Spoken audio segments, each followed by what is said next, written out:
This weekend, all across the country, we celebrate Independence Day. Fireworks, cookouts, the flag, freedom. But here's a question worth asking somewhere between the hot dogs and the sparklers. Are you actually financially free? Because a lot of Americans aren't. They're tied down by credit card debt, living paycheck to paycheck, one bad month away from real trouble. So this 4th of July, I want to talk about declaring a different kind of independence, financial freedom. And fittingly for the 4th, there are 4 freedoms to fight for. I'll walk you through all 4 and exactly how to start winning each one. Let's get into it. Freedom number 1, and this is the battle you have to win first. Freedom from high interest debt. Right now, Americans owe over $1.2 trillion on credit cards, an all-time record. The average household carrying a balance owes somewhere around $11,500, and the average interest rate on that debt is over 20%. Think about how brutal that is. If you're carrying just a $5,000 balance and only making the minimum payment, it can take you around 2 decades to pay it off and cost you roughly $7,000 in interest. That's more than the original debt handed straight to the bank. High interest debt is the exact opposite of investing. Instead of compounding for you, it compounds against you every single day. So this has to go first, and there are 2 proven ways to attack it. The first is called the Snowball. You list your debts smallest to largest, pay the minimums on everything, and throw every extra dollar at the smallest balance until it's gone. Then you take that freed up money and roll it onto the next one. It builds momentum, and those quick early wins keep you fired up. The second method is called the Avalanche. Same idea, except you attack the debt with the highest interest rate first. That's the mathematically cheapest way to get out. Which one is best? Honestly, it's whichever one you'll actually stick with. And here's the beautiful part. Paying off a card charging 21% is like earning a guaranteed 21% return on your money. No stock, no fun, nothing on earth can promise you that. Your credit card balance can. Freedom number 2. Freedom from living paycheck to paycheck. More than half of Americans feel like they're just one surprise bill away from a crisis. And that constant, low-grade money stress is its own kind of prison.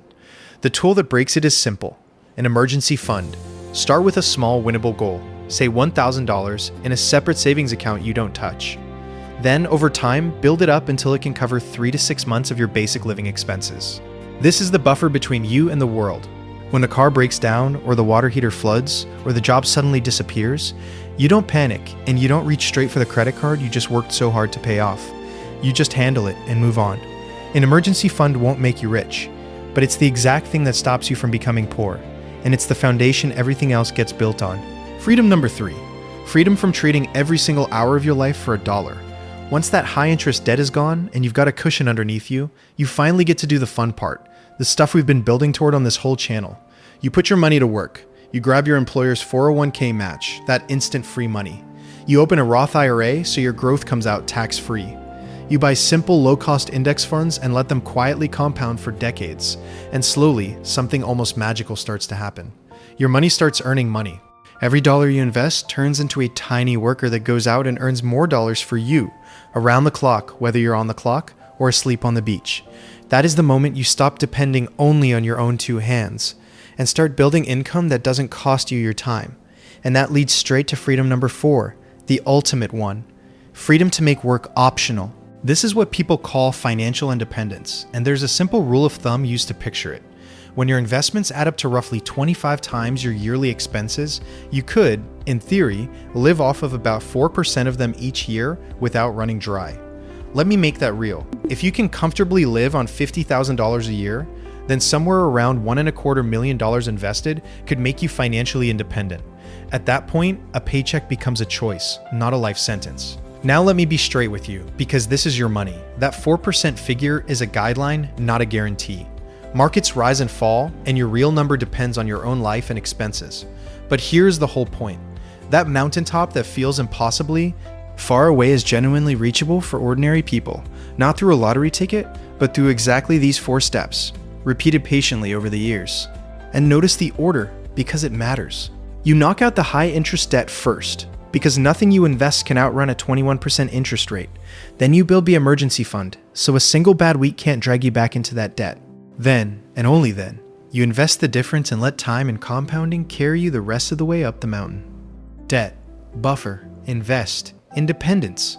4 freedoms in order. So here's the truth this Independence Day. The fireworks tonight celebrate a freedom that people fought incredibly hard to win. Your financial freedom is worth fighting for too. And the beautiful thing is, You don't have to win all 4 at once. And you don't have to win them today. You just have to start.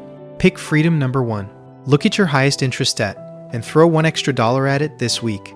Because that's how every declaration of independence in history has ever begun. With a single decision that today, things change. If this fired you up, subscribe, because next time we're settling a question that decides how much of your money you actually get to keep in retirement, Roth versus traditional.